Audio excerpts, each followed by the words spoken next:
ada kabar baru nih, Po. PPN tuh naik dari 10% ke 11% per 1 April.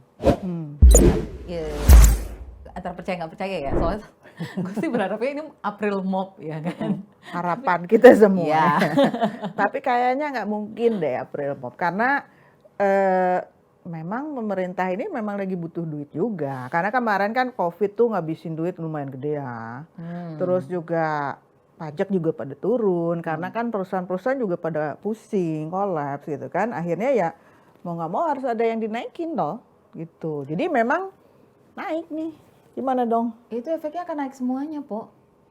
Iya, ini lagi rame kan ya? Iya, makanya. Ya kan? Terus gue pusing ya kan, kalau semuanya naik otomatis bahan Kemarin ya, pangan juga naik juga. iya, ya kemarin kan? gue nyari nggak cuma naik, sebelum naik kan 1 April naiknya. Nih sebelum naik ini barang hilang nih kan, ya kayak minyak goreng aja. Yes. Tapi mungkin nanti 1 April mulai muncul mungkin, karena udah naik, harus naik.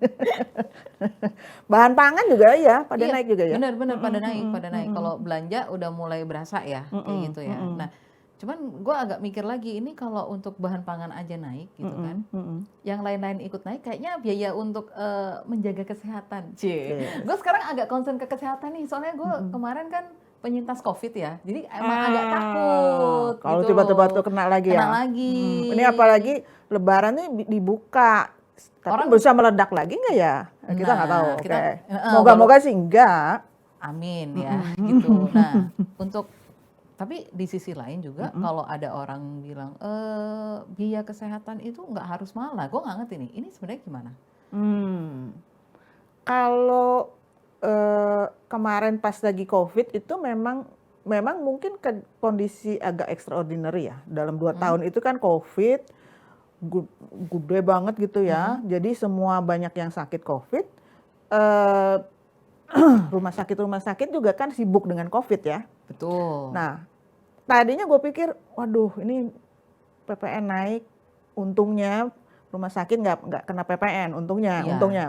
Tapi jangan salah, obat kena PPN. Nah, mungkin ada kenaikan di obat, mungkin.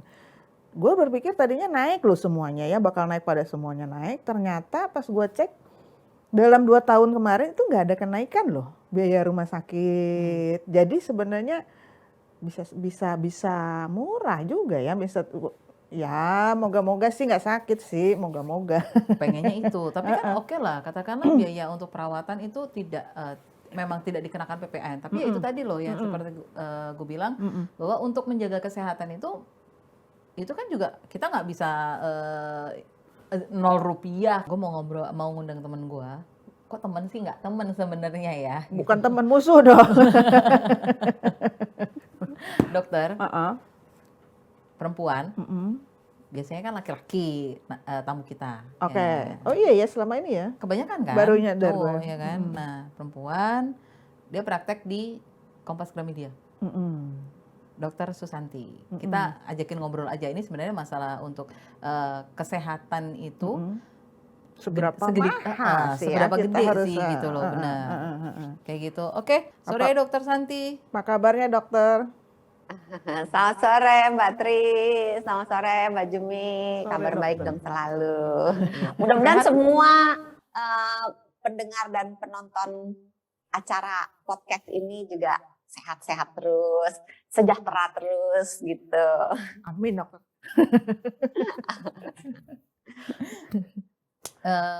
Dokter tadi kan sempat ngobrol nih ya kan masalah biaya kesehatan seperti itu sama si Empok Jum. Nah sebenarnya kalau menurut dokter biaya kesehatan di New Era, boleh nggak sih dibilang New Era Health tuh kok? Untuk New Era Health, ya. Kemarin lagi ramai kan dok, ada telemedicine, ya kan? Jadi dokternya dari jarak jauh, via WA, kadang-kadang via video conference, saya nggak tahu deh. Untungnya saya tidak sakit. Tapi pernah nyoba, aku pernah nyoba. Okay. Pernah nyoba, itu ada di salah satu platform lah ya gitu. Kalau untuk kalau lu apa free? Apa? No, enggak dong, bayar itu tapi cuma 2.500. 2.500 waktu itu. Ada potongan, harusnya itu 7.500, tapi jadi 2.500 karena dapat potongan kalau membayar lewat salah satu Lu apps kayak itu gitu. biaya dokter 2.500. Konsultasi aja.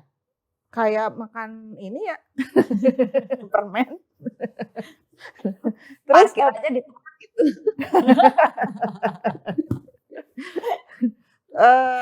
terus bayar obat tapi Enggak, karena konsul doang. konsul doang. Iya, gitu. Iya. Nah, Murah berarti ya dok ya sekarang biaya kesehatan, bukannya naik malah turun jadi dengan telemedicine kayak gini. Gimana tuh dok Iya, dengan new memang. era ini? Sebetulnya kalau dibilang new era ya new eranya nggak cuma di bidang kedokteran atau kesehatannya, tapi memang secara keseluruhan di hampir semua bidang itu kita berubah gitu menjadi memasuki new era. Nggak cuman itu tadi, nggak cuma kesehatan, pendidikan juga kan sekarang ulangan online gitu kan, olahraga online gitu, semuanya serba online, belanja pun online gitu. Jadi memang perubahan ini selalu, setiap ada perubahan selalu ada dampak positif, selalu ada dampak negatif. Dampak positifnya ya kedokteran atau pelayanan kesehatan bisa menjangkau lebih banyak orang dalam waktu yang lebih singkat dan lebih mudah gitu. Tetapi di sisi yang lainnya akan terjadi dampak negatif juga apabila hal ini tidak disikapi dengan bijak. Karena dengan berseliwerannya dokter yang Online? murah dalam tanda kutip gitu, bisa aja membuat orang itu salah terdiagnosa misalnya, atau misalnya orangnya jadi agak-agak parno karena yang tadinya kalau cuma batuk pilek, alah ini minum air jahe juga sembuh gitu. Terus jadi parno, gue mau ke spesialis paru, inilah itulah gitu. Jadi banyak yang perlu diperhatikan. Gak cuma itu, tapi pelayanan dari dokternya sendiri juga perlu banyak dibenahi. Dok, karena kalau ngomong beberapa dok kalau ngomong banyak dibenahi artinya yang dokter online istilahnya apa sih?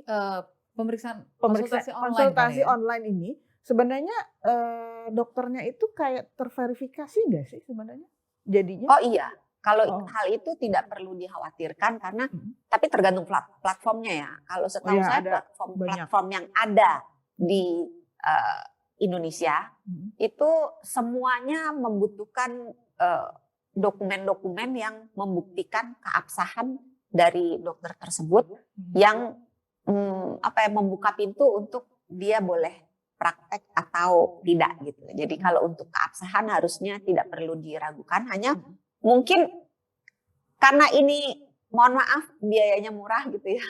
Jadi seringkali dokter-dokter oknum ya kayak kejar target gitu. Jadi bertanya, oh ya udah sakitnya ini, terus langsung kasih obat gitu misalnya. Standar semua sakit sama dengan jangan dok ya? Standar sakit semua sama, template adanya, template. Sehingga kehati-hatian itu menjadi lebih turun kualitasnya. Jadi mungkin lebih hati-hati aja. Oke. Kemarin sih temen gue ngusulin gini di beberapa kayak misalnya rumah sakit itu ada khusus telemedicine, jadi via WA ke rumah sakitnya. Jadi kan bukan lewat platform. Kalau platform kan dokter campur-campur gitu ya dok ya, nggak kalau itu kalau platform rumah sakit berarti kan kita ke telemedicine ke rumah sakitnya, jadi ada yang bertanggung jawab nih rumah sakit minimal, ada yang mengarahkan lah ya kayak gitu. Moga-moga sih nggak terlalu terperosok ke salah diagnosa ya dok ya. Agak serem juga sih. Ya sebenarnya kalau mau kayak gitu ya jangan sakit. Nah, ngomongin jangan sakit ya kan. Nah, ini jangan sakit ini nih gimana nih? Jangan sakit apakah berarti kita harus diet? Harus sehat. Harus sehat, betul harus sehat. Iya, jangan sakit menjadikan tubuh sehat itu kan biasanya sehat itu selalu dihubungkan dengan diet. Iya kan? Kayak gitu. Nah, ini bagaimana? Apakah itu maksudnya cara berpikir yang benar atau memang cara berpikir diet saya yang salah nih?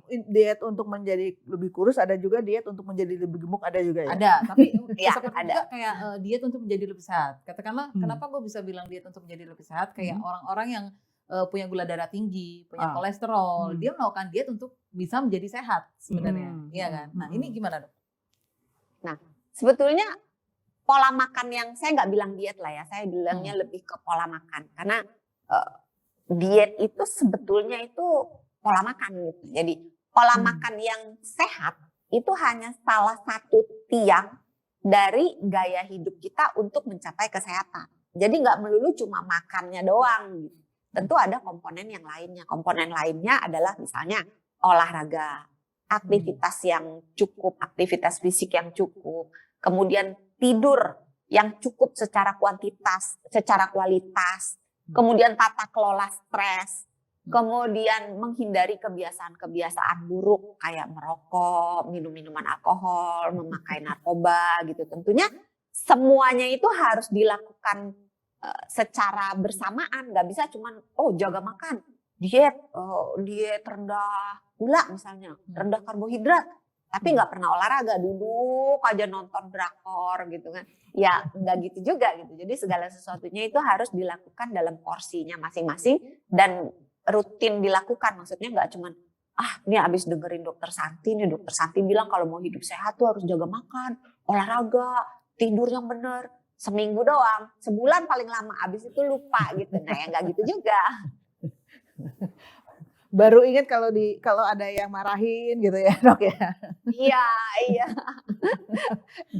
Dok, tapi kalau dengan harga-harga tadi kembali ke ngomong di depan ya, ke harga-harga ini kan lagi pada naik nih. Apakah dengan begitu untuk menjadi sehat itu kita harus spend money membelanjakan uang mahal ya gitu kan, karena harga semua pada naik. Terus kalau mau makan sehat kadang-kadang kan mahal harganya. Lu apa? Ntar, gue ada riset tadi ya kan, beberapa gitu, beberapa catering untuk yang beberapa catering sehat, diet sehat gitu kan.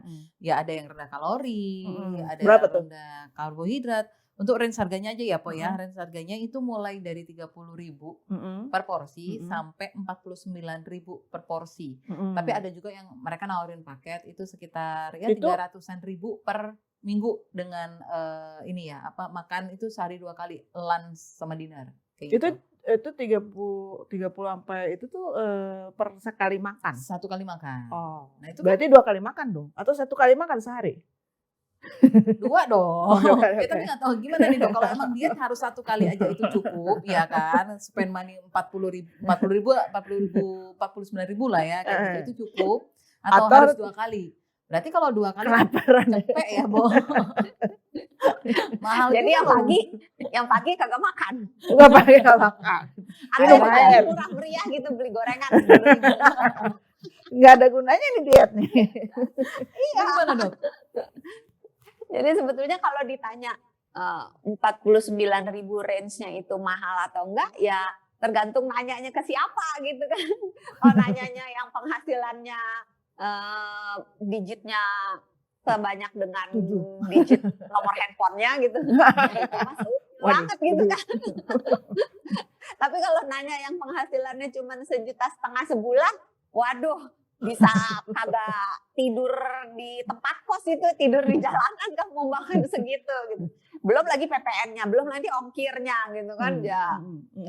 Apakah makan sehat itu perlu biaya yang sebesar itu? Jawabannya adalah tergantung pada setiap individu. Jadi alangkah baiknya apabila kita bijak menentukan makanan sehat kita itu harganya itu menyesuaikan dengan kantong kita, tetapi kualitasnya tidak lebih rendah daripada yang harganya mahal gitu. Jadi contohnya ada triknya. Nah, contohnya sebetulnya yang paling gampang, kita tahu basic-basic dasar-dasar dari ilmu makan sehat. Sebenarnya makan sehat itu apa sih? Itu nggak susah-susah gitu. Nggak perlu yang harus rendah karbohidrat, harus nasi merah, nasi hitam, nasi hijau, apalah nasi warna-warni gitu kan. Nah, kalau mau sehat, harus apalagi makanannya yang organik atau yang apa. Sebetulnya intinya makan sehat itu adalah makan makanan yang gizinya lengkap, jumlahnya seimbang, tinggi serat itu dalam arti banyak makan sayur dan buah, rendah gula, rendah garam, dan rendah lemak jahat. Gampang kan itu kan?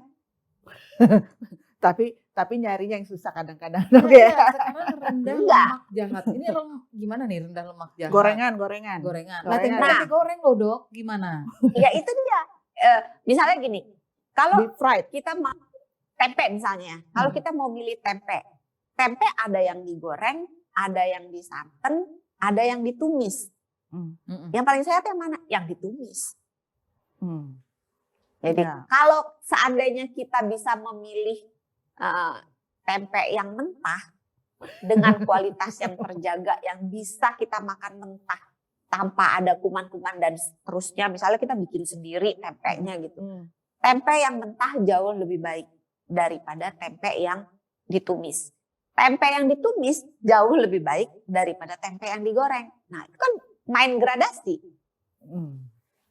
Padahal bahannya sama ini dok ya? Iya, bahannya sama tempe. Dan untuk pengeluaran tergantung kita. Contoh misalnya, makan itu harus gizinya komplit. Komplit itu artinya ada karbohidrat, ada protein, ada lemak. Nah protein yang paling susah. Kalau karbohidrat kan nasi ya 5.000 lah seporsi sampai 10.000. Masih oke lah gitu kalau masak sendiri ya. Seliter mungkin, seliter apa sekilo sih kalau beras ya mungkin sekitar 7.000 sampai 15.000 gitu katakan. Masih oke gitu, untuk karbohidrat masih terjangkau lah. Yang susah itu kan protein. Nah protein tinggal menyesuaikan diri dengan kantongnya. Karena protein sendiri ada hewani, ada nabati.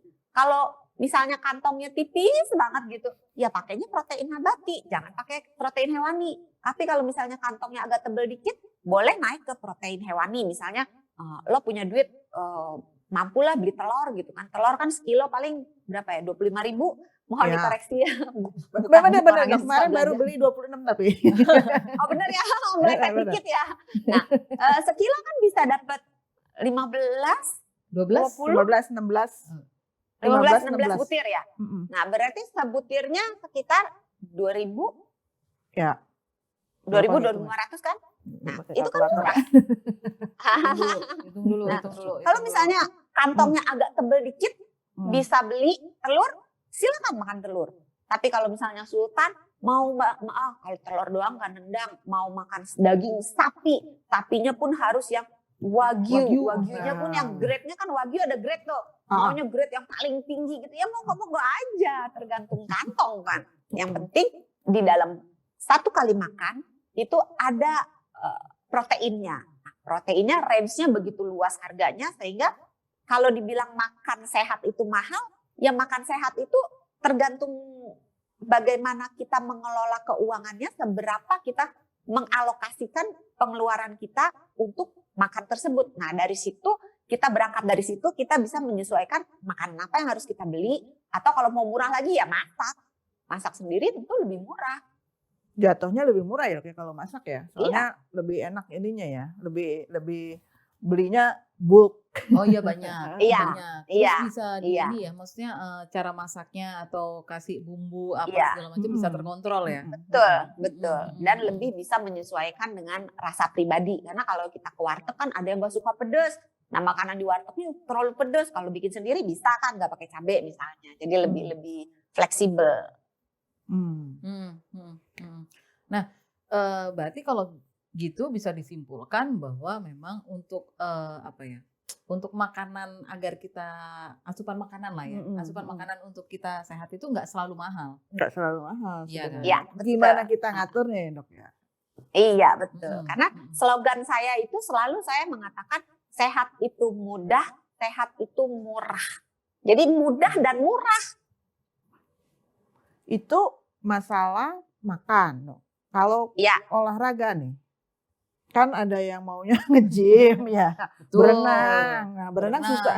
Berenang Sekarang berenang mahal loh, ya kan? Kalau nggak Iya, berenang nggak bisa berenang loh mahal. dok saya, ya kan? Iya, nge-gym pun misalnya kita di fitness center gitu, kalau yang udah punya nama ada biaya keanggotaannya, ada Betul. uang pangkalnya gitu kan ya. Betul. Kita Iya. untuk masuk aja pakai uang pangkal kayak anak sekolah gitu. Uang pangkalnya bisa 1 juta, 2 juta, terus uang kontrakannya, uang bulanannya itu bisa antara 500 sampai 1,5 juta mungkin, Iya, karena kan iya, dia segitu, ada segitu. tingkatan-tingkatannya gitu ya. Belum nanti kalau pakai personal training gitu. Oh ya. Ya kembali sama seperti pola makan, tergantung berapa anggaran yang kita alokasikan untuk olahraga. Kalau misalnya sultan banget gitu, mau olahraganya di mall yang elit banget, di Pakai PT. fitness center yang ternama, personal trainingnya yang ganteng, yang cakep, yang top banget gitu, yang sekali datang tuh, wah harganya gitu. Nah ya monggo-monggo aja kalau alokasi anggarannya memadai gitu, tidak menjadi masalah. Tapi pesan saya jangan memaksakan diri, karena kalau kita memaksakan diri, kita mengalokasikan anggarannya nggak hati-hati, nanti ujung-ujungnya akhir bulan kita nombok jadi stres. Kalau udah stres ya otomatis taraf kesehatan kan turun dengan adanya stres. Jadi ya kalau mau ngakalinnya gimana? Ada kok olahraga yang gratis, senam, jalan di tempat, jogging, jalan-jalan ke taman misalnya. Kalau misalnya dok hujan atuh gimana sih mau jalan-jalan ke taman? Ya udah ke mall aja. Ke mall Jalan-jalan ke mall itu termasuk olahraga dok? Jalan-jalan ke mall itu bisa menjadi olahraga, bisa menjadi aktivitas fisik tergantung yang melakukan. Oh, Nah, oke. kalau Berarti Ini misalnya langsung happy deh, langsung happy iya, dong. kok kita 1 minggu sekali kita harus jalan-jalan ke mall. Udah jalan ya kan keliling.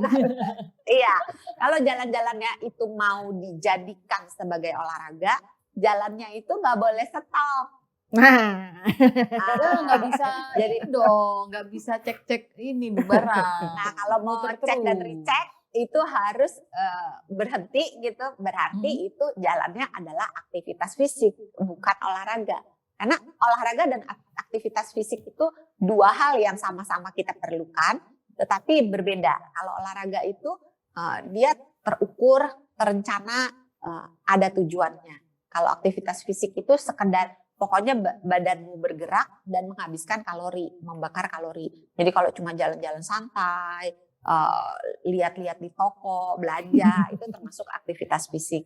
Terus kita misalnya beresin rumah, Itu- berkebun, main sama anak, main sama Nyuci, binatang itu peliharaan, masuk nggak, nyuci.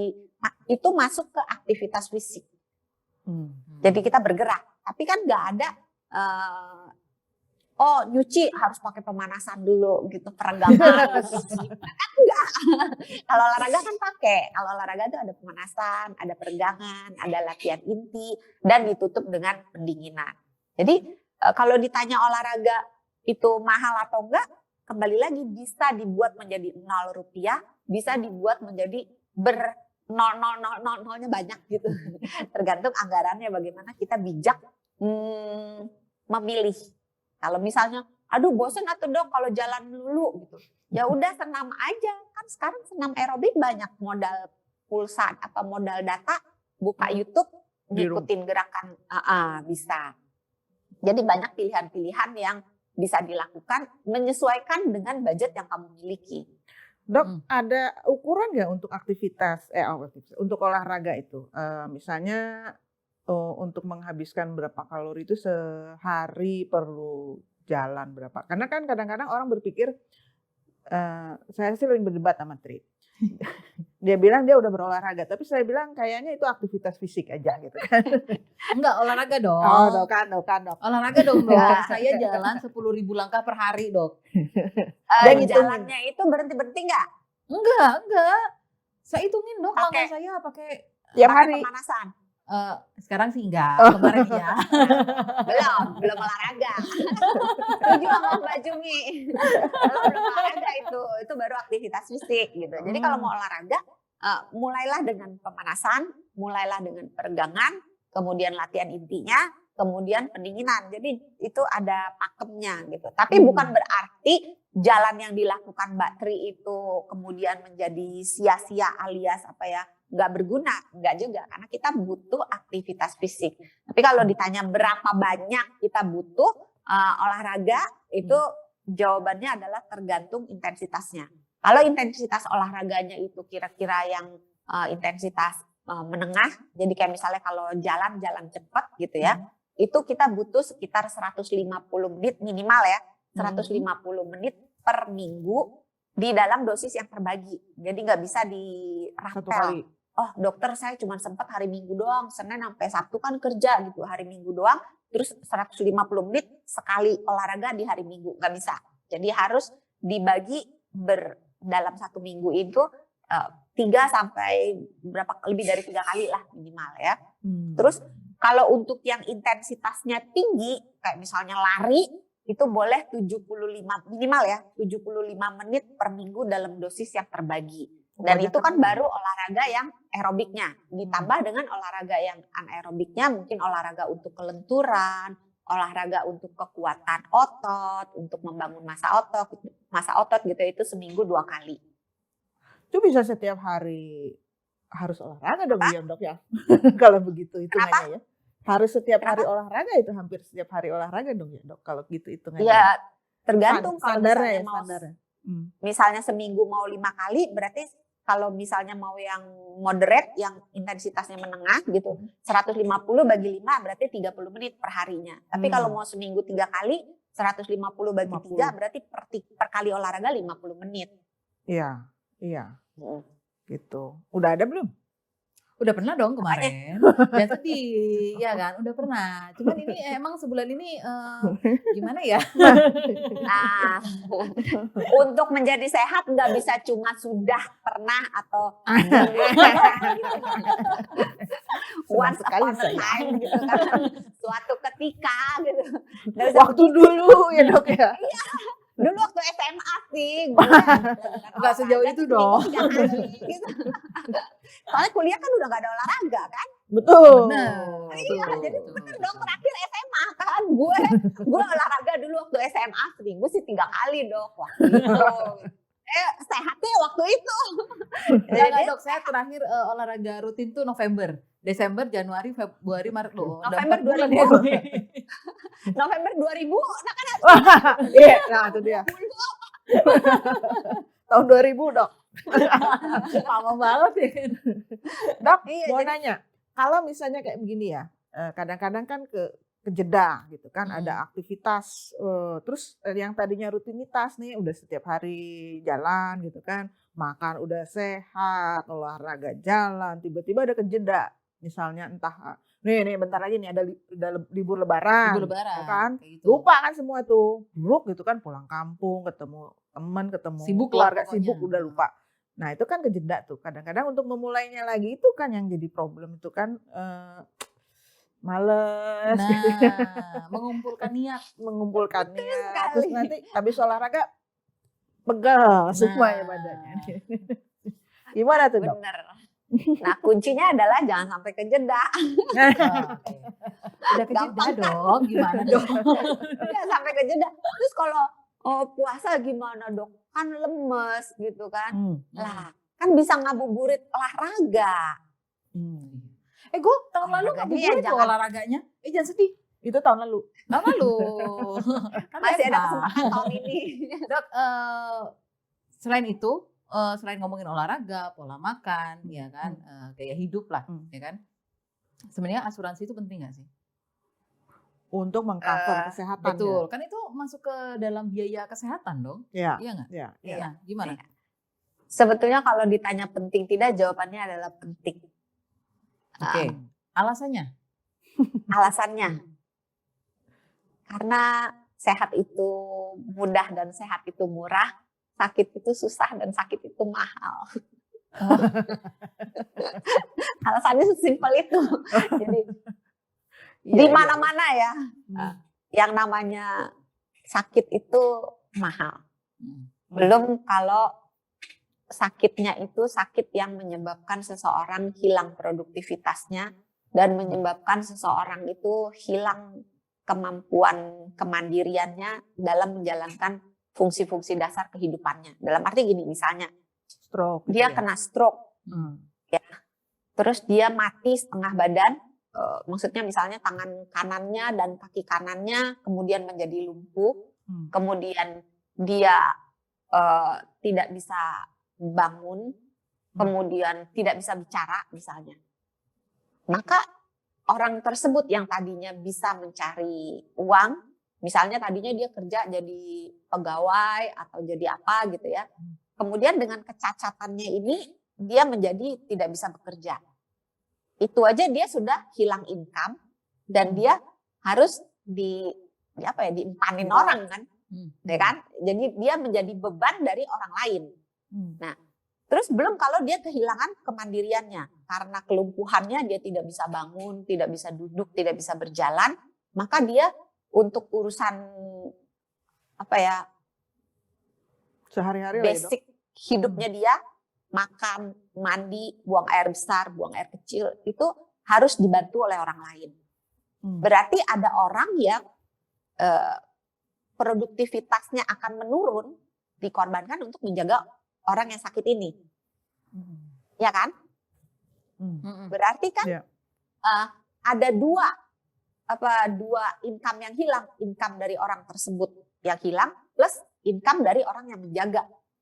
Mungkin orang yang menjaga nggak hilang tapi minimal terganggu gitu. Nah, kalau misalnya ada asuransi itu bisa membantu banyak sekali, mulai dari mencegah terjadinya penyakit sampai mengobati dengan komprehensif sampai meminimalkan kecacatan yang bisa terjadi gitu. Jadi kalau ditanya penting atau tidak, sebetulnya penting. Dan semakin banyak orang yang ikut asuransi, tentu biaya kesehatannya akan menjadi bukan biaya kesehatan, preminya ya. Premi akan asuransinya jadi turun ya. Premi asuransinya akan lebih turun karena sebenarnya asuransi ini kan sistemnya kayak gotong royong gitu, kayak kita arisan aja. Oke, kita nyetor misalnya sehari sebulan 500.000 gitu. Nanti misalnya se-RT, kalau bulan ini yang sakit si A, ya udah uangnya kasih si A gitu. Nanti bulan depan si B. Jadi kayak arisan aja gitu. Iya. Jadi kalau ditanya penting nggak, penting. Oke. Tapi nggak masalah ya, mau asuransinya mau BPJS kayak mau dari perusahaan swasta, sama aja ya, disesuaikan lagi dengan kebutuhan. Gimana dok? Disesuaikan juga dengan anggaran, tidak hanya kebutuhan gitu. Jadi jangan memaksakan diri. Asuransi swasta ini menawarkan benefitnya ini. Tapi preminya menghabiskan setengah dari penghasilanmu. Karena asuransi itu kan jaring pengaman. Tapi tentunya kan kita juga basicnya. Tapi tentunya juga kita kan butuh usaha untuk menjaga supaya jangan lu sakit gitu. Nah, untuk usaha untuk jangan lu sakit itu kan juga kita perlu makan kan, perlu macam-macam gitu menjaga supaya kita nggak stres gitu. Perlu liburan, liburan. Itu dia dok. Liburan. Ya, jadi hati-hati membuat anggaran. Banyak orang yang tidak membuat anggaran bulanan, tidak mengalokasikan dengan bijak, jadi keluar aja duitnya gitu, tapi nggak hitung berapa persen sih yang kita habiskan dari anggaran kita. Contoh nih, orang makan sehat tadi yang Mbak Tri di awal bilang, cateringnya sebulan 49.000, susah lah ngomong 49, 50 aja gitu. Dari tadi bilang. 49 itu trik dagang supaya kedengerannya 40 ribuan gitu. 50 ribu kali sebulan aja udah 5 kali 3 1,5 juta kan. Yeah. Nah kalau misalnya udah 1,5 juta penghasilannya cuma 2,5 juta, mau ikut asuransi yang preminya sebulan 500.000 tentu akan berat. Nah kalau dia berat, nanti dia akan mengorbankan pos-pos yang lainnya. Nah kalau pos-pos yang lainnya yang dikorbankan itu adalah pos pengeluaran untuk rokok misalnya, ya itu boleh. Tapi bagus, jangan pos, ya bagus malah. Tapi jangan pos-pos untuk biar bisa ikut premi yang asuransi swasta yang ini, yang harganya segini. Ya udahlah, gue makan nasi sama mie instan aja misalnya tiap hari. Ya jangan kayak gitu. Jadi ada sifatnya individual sih, agak sulit dikatakan bagus mana BPJS atau asuransi swasta, karena kita tidak bisa menutup mata bahwa di BPJS pun ada beberapa penyakit yang covernya nggak ya tahu Optimal. sendirilah gitulah, ya nggak maksimal. Oke, berarti kalau kayak gitu sebenarnya sehat itu ya nggak mahal. Kesimpulannya Iya. itu nggak mahal, bisa disesuaikan dengan Sakit yang kantong. mahal. Sakit yang mahal. Iya, sepakat ya? betul. Sakit yang mahal. Sariawan juga mahal dok, kan sakit. Ya tergantung sariawan itu obat sariawan nih bisa yang 3.000 gitu sampai 65.000, 80.000 buat sariawan doang, obatnya doang, belum ongkos konsultasinya. Ongkos konsultasi aja ada yang tadi Mbak Tri 2.500 ya kan? Tapi ada juga yang sekali ke dokter 700.000 ongkos konsultasinya. Ya kan? Spesialis ya dok ya. Sekali. Oh iya.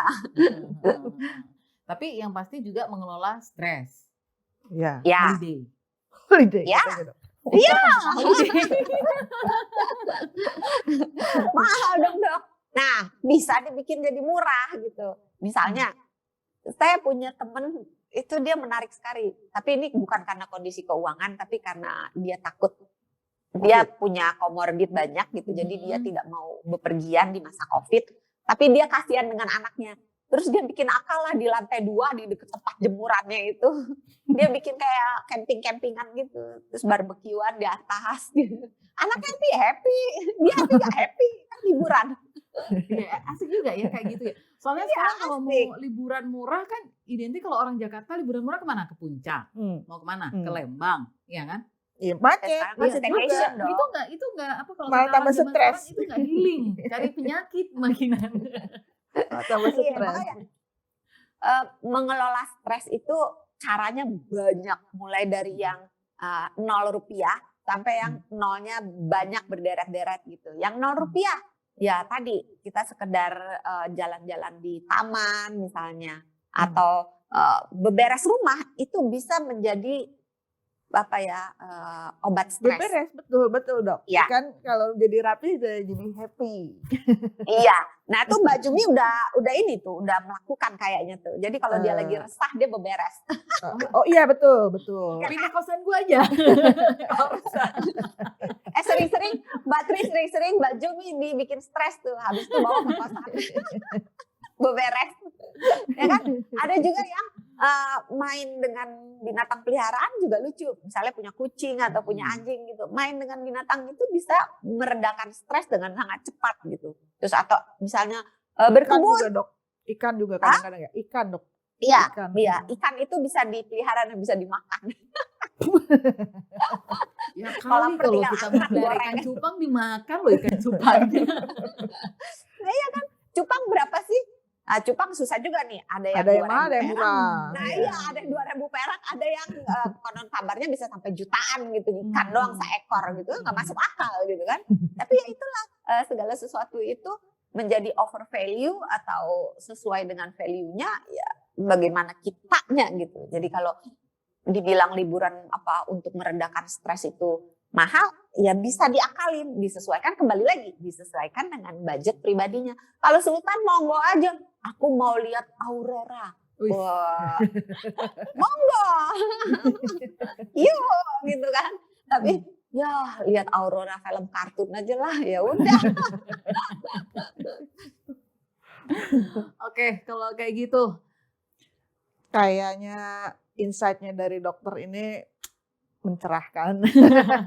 Mencerahkan, efisien. Iya, bisa di- memilih gitu ya. Betul. Kita bisa memilih Iya. antara mahal apa ini pilih aja sendiri gitu ya dok ya. Sesuai Iya, budget. pilih sendiri. Mungkin cuma tidur kali ya, nggak butuh biaya ya.